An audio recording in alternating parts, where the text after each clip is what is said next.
नमस्कार दोस्तों, welcome to my YouTube channel learn Hindi with प्रीति।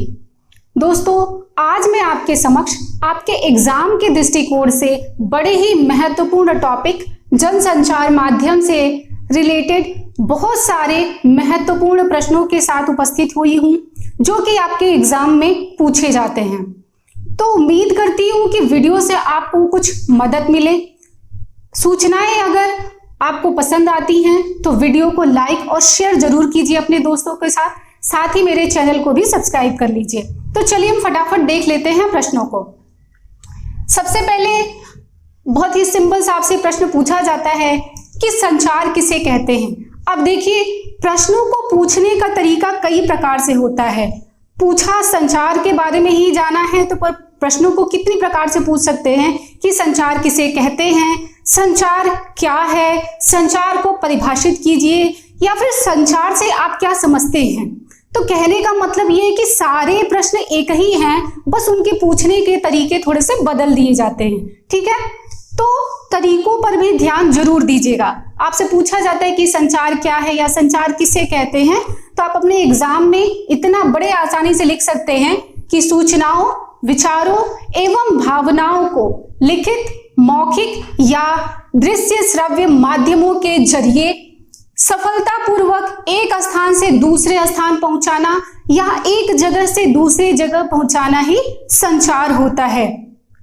अगर एक छोटी सी परिभाषा लिख देते हैं तो आपके आंसर बड़े ही अच्छे बन जाएंगे। जैसे एक संचार शास्त्री हैं, विल्बरशम के अनुसार संचार अनुभवों की साझेदारी है।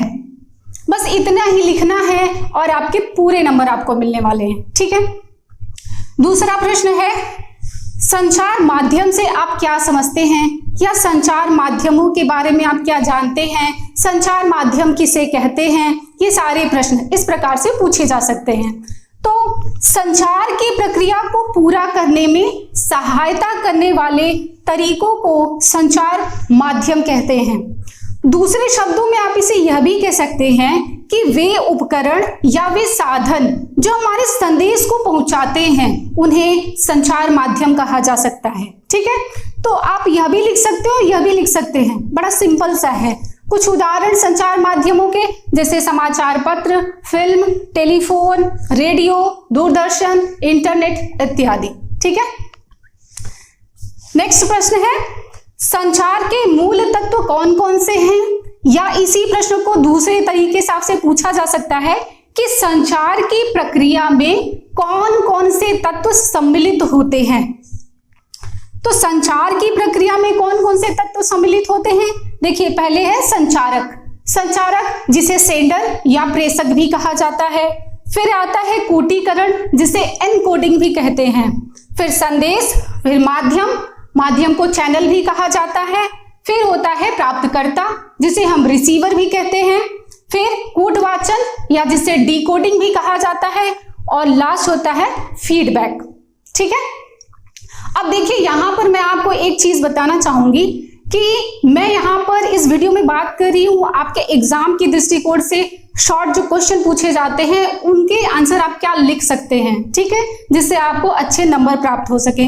और मैं यहाँ पर शब्दों को या प्रश्नों के जो आंसर हैं उनको मैं डिटेल में एक्सप्लेन नहीं कर रही हूँ इसलिए कि बहुत ज्यादा टाइम लग जाएगा, और दूसरी बात इसलिए नहीं कर रही हूँ कि इनसे संबंधित पूरा एक्सप्लेनेशन वीडियो भी मैं बना के अपलोड कर चुकी हूं। अगर डिटेल में जानना है तो उस वीडियो को जरूर देखिए। अब जैसे ये जो आपके संचार की प्रक्रिया के जो मूल तत्व है, यहां से ये सारे प्रश्न आपसे पूछे जा सकते हैं कि संचारक क्या होता है, एनकोडिंग किसे कहते हैं, प्राप्तकर्ता किसे कहते हैं, डिकोडिंग क्या होता है, फीडबैक से आप क्या समझते हैं। तो एक ही वीडियो में सारे बातों को बता पाना मतलब इम्पॉसिबल सा है, इसलिए जो पूरी डिटेल में इसकी प्रक्रिया है या एक्सप्लेनेशन वाला जो वीडियो है उसे मैं अपलोड कर दी हूँ, और उसके लिंक मैं यहाँ पे आपके साथ शेयर कर दूंगी, तो आप उसे पूरी वीडियो को देख लीजिएगा। ठीक है, अगला प्रश्न है, जनसंचार से आप क्या समझते हैं। जनसंचार यानी मास कम्युनिकेशन। जनसंचार से आप क्या समझते हैं, या प्रश्न यह हो सकता है कि जनसंचार किसे कहते हैं, या जनसंचार को परिभाषित कीजिए, इस प्रकार। ठीक है, तो क्या है जनसंचार। जब प्रत्यक्ष संवाद की बजाय किसी तकनीकी या यांत्रिक माध्यम के जरिए समाज के विशाल वर्ग के साथ संवाद स्थापित किया जाए तो इसे जनसंचार कहते हैं, मास कम्युनिकेशन कहते हैं। ठीक है, तो बस इतना ही लिखिए, आपको बड़े अच्छे से सारे नंबर मिलेंगे। ठीक है, आगे के प्रश्नों को देखते हैं। जनसंचार माध्यमों में द्वारपालों या जिसे गेटकीपर भी कहा जाता है, तो जनसंचार माध्यमों में द्वारपालों या गेटकीपर की क्या भूमिका होती है, यह प्रश्न बहुत ही महत्वपूर्ण है। तो जनसंचार माध्यमों में द्वारपालों या गेटकीपर की बड़ी ही महत्वपूर्ण भूमिका होती है, क्योंकि द्वारपालों की यह जिम्मेदारी होती है कि वे सार्वजनिक हित, पत्रकारिता के सिद्धांतों और आचार संहिता के अनुसार सामग्री को संपादित करें और उसके बाद ही उनके प्रसारण एवं प्रकाशन की अनुमति दें। ठीक है, अगला प्रश्न है,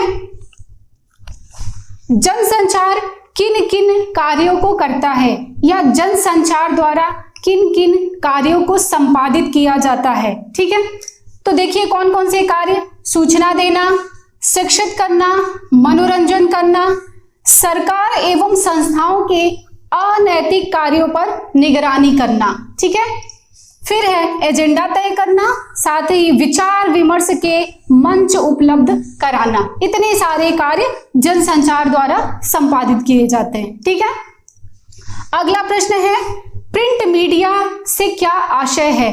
अब देखिए यह प्रश्न बहुत महत्वपूर्ण है और एक लाइन का ही मात्र आंसर है। अब देखिए प्रिंट मीडिया से क्या आशय है, या प्रिंट माध्यम किसे कहते हैं, या मुद्रण माध्यम से आप क्या समझते हैं, ये तीनों प्रश्न एक ही हैं। ठीक है, तो इन्हें ध्यान में जरूर रखिएगा। तो आप इनमें से कोई भी प्रश्न आपसे पूछे कि प्रिंट माध्यम किसे कहते हैं, प्रिंट मीडिया किसे कहा जाता है, या मुद्रण माध्यम से आप क्या समझते हैं, तो आप लिख सकते हैं कि प्रिंट मीडिया। अब देखिए इसको समझ लीजिए, प्रिंट मतलब क्या है, जो जनसंचार के जो माध्यम होते हैं जो छप करके आते हैं, प्रिंट होकर के आते हैं, या जो एक और भी भाषा में कह सकते हैं कि जो मुद्रित किए जाते हैं। ठीक है, तो प्रिंट मीडिया से आशय है छपाई वाले संचार माध्यम। तो आप बड़े आसानी से बता सकते हैं कि जनसंचार के कौन से ऐसे माध्यम हैं जो प्रिंट होकर के आते हैं, छप करके हमारे समक्ष लिखित रूप में आते हैं। ठीक है, तो समाचार पत्र, पत्रिकाएं, पुस्तकें और इश्तिहार भी अखबारों में छपवाए जाते हैं। ठीक है, अगला प्रश्न है, जनसंचार का सबसे पहला महत्वपूर्ण तथा सर्वाधिक विस्तृत माध्यम कौन सा है। तो आपका आंसर हो जाएगा कि समाचार पत्र और पत्रिका। अब देखिए आपने पढ़ा होगा, आगे के प्रश्नों में हम बात करेंगे कि भारत में पत्रकारिता का आरंभ कब हुआ था, सबसे पहला समाचार पत्र कौन सा था। तो मैं आपको बता दूं कि हमारे देश में सबसे पहले समाचार पत्र यानी अखबार ही सबसे पहले आए, छपते थे। तो उसके बाद पत्रिकाएं आती थी, मैगजीन, पुस्तकें इत्यादि। ठीक है, और इसी प्रश्न से संबंधित एक दूसरा प्रश्न भी है, आपसे पूछा जा सकता है कि जनसंचार के प्रचलित माध्यमों में सबसे पुराना माध्यम कौन सा है। तो सबसे पुराना माध्यम क्या है, समाचार पत्र और पत्रिका। ठीक है, और है कि किन्हीं दो मुद्रित माध्यमों के नाम बताइए। अभी अभी मैंने आपको समझाया है कि प्रिंट मीडिया, प्रिंट माध्यम और मुद्रण माध्यम। ठीक है, तो यह भी एक छोटा सा प्रश्न है, आपसे पूछा जा सकता है कि किन्हीं दो मुद्रित माध्यमों के नाम बताइए। मुद्रित मतलब जो मुद्रित किए जाते हैं, प्रिंट होकर के आते हैं, छपवाए जाते हैं। तो आप लिख सकते हैं जैसे समाचार पत्र, पत्रिकाएं, पुस्तकें, इश्तिहार। दो पूछ रहा है तो सिर्फ दो के नाम लिख दीजिए, समाचार पत्र और पत्रिकाएं। ठीक है, चलिए आगे के प्रश्नों को देखते हैं। जनसंचार के प्राचीन माध्यम कौन कौन से हैं। तो देखिए जनसंचार के प्राचीन माध्यम है गुफा चित्र, भित्ति चित्र, शिलालेख और स्तंभ लेख। ठीक है, और दूसरा प्रश्न है आगे का कि जनसंचार के आधुनिक माध्यमों के विषय में आप क्या जानते हैं। अब देखिए यह प्रश्न बहुत इंपॉर्टेंट है और इसे कितने तरीके से पूछा जा सकता है। जैसे कि एक तो पहला प्रकार यह पूछने का, फिर आपसे पूछा जा सकता है कि जनसंचार के आधुनिक माध्यम कौन कौन से हैं। एक तीसरा प्रकार से पूछा जा सकता है कि जनसंचार के आधुनिक माध्यम कितने प्रकार के होते हैं। यह बहुत महत्वपूर्ण है कि जनसंचार के आधुनिक माध्यम कितने प्रकार के होते हैं। तो आप लिख सकते हैं कि 2 प्रकार के होते हैं। पहला है मुद्रण या प्रिंट माध्यम। तो मैंने आपको बताया है कि जो प्रिंट होकर के, जो जनसंचार माध्यम जो प्रिंट होकर के छप के हमारे समक्ष आते हैं वो कौन कौन से हैं, समाचार पत्र और पत्रिकाएं। और जो दूसरा प्रकार है वह है इलेक्ट्रॉनिक माध्यम। और यह इलेक्ट्रॉनिक माध्यम 3 प्रकार के हैं। पहला है श्रव्य माध्यम। श्रव्य का मतलब होता है ऐसे उपकरण जिनमें हम सूचनाओं को सुनते हैं। तो वो क्या है, रेडियो। रेडियो में हम समाचार या सूचनाओं को सुनते हैं। फिर दूसरा जो प्रकार है दृश्य श्रव्य माध्यम। दृश्य श्रव्य उसे कहते हैं वे उपकरण या वे साधन जिसमें हम सूचनाओं को देखते भी हैं और सुनते भी हैं। जैसे सिनेमा और टेलीविजन, टीवी में हम क्या सूचनाओं को देखते भी हैं, इसी तरह फिल्मों में भी हम देखते भी हैं और सुनते भी हैं। ठीक है। और तीसरा जो प्रकार है बहुआयामी माध्यम, इसमें आता है इंटरनेट। अब देखिए बहुआयामी माध्यम में इंटरनेट कैसे आ रहा है, क्योंकि इंटरनेट के माध्यम से हम सूचनाओं को देखते भी हैं, सुनते भी हैं, प्रिंट करके भी निकाल सकते हैं और उन सूचनाओं को हम किसी और तक पहुंचा भी सकते हैं। तो बहुत सारे इसमें आयाम हैं, इसीलिए इसे बहुआयामी माध्यम कहा जाता है, जिसके अंतर्गत इंटरनेट आता है। ठीक है। तो जनसंचार के आधुनिक माध्यम कितने प्रकार के होते हैं, यह बहुत महत्वपूर्ण है। ठीक है। अगला है प्रश्न कि भारत का पहला समाचार वाचक किसे माना जाता है। तो आपने देखा है ना, अक्सर आपने टीवी सीरियल में देखा होगा नारायण नारायण, तो देव ऋषि नारद जी को माना जाता है। ठीक है। नेक्स्ट प्रश्न है भारत में छपने वाला पहला अखबार कौन सा था।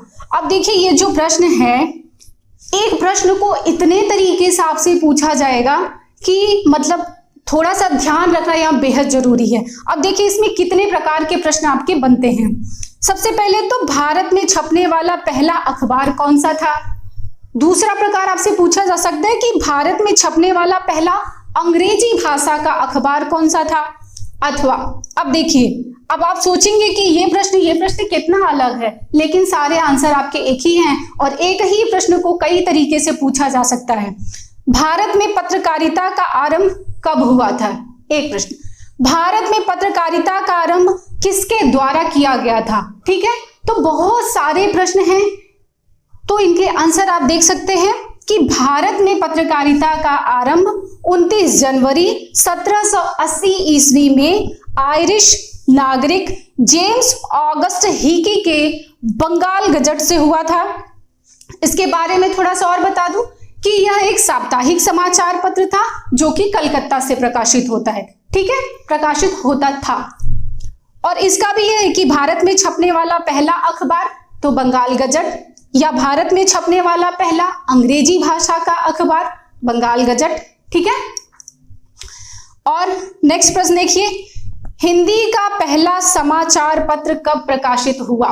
अब ये प्रश्न भी बहुत महत्वपूर्ण है और इसे भी कई तरीके से पूछा जा सकता है। देखिए, हिंदी का पहला साप्ताहिक समाचार पत्र कब प्रकाशित हुआ, या हिंदी का पहला समाचार पत्र कब प्रकाशित हुआ, और कि भारत का पहला हिंदी समाचार पत्र कौन सा था। भारत का पहला हिंदी समाचार पत्र कब प्रकाशित हुआ, भारत का पहला हिंदी समाचार पत्र किसके द्वारा प्रकाशित किया गया, हिंदी का पहला समाचार पत्र कहां से प्रकाशित किया गया।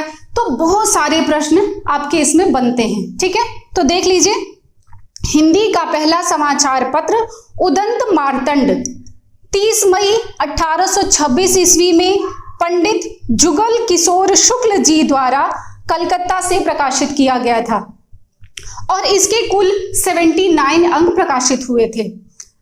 और ये देखिए जो नाम है यह बहुत महत्वपूर्ण है कि हिंदी भाषा का पहला समाचार पत्र उदंत मार्तंड। इसका अर्थ क्या है, द राइजिंग सन, उगता हुआ सूरज। ठीक है, तो अभी इतने सारे प्रश्न हुए, लेकिन अभी इससे जनसंचार से संबंधित आपके बहुत सारे इंपॉर्टेंट क्वेश्चंस अभी बचे हुए हैं। तो इस वीडियो को मैं 2 पार्ट में बनाऊंगी। बाकी के सारे प्रश्नों को हम इसके दूसरे पार्ट में देखेंगे। ठीक है, तब तक के लिए धन्यवाद।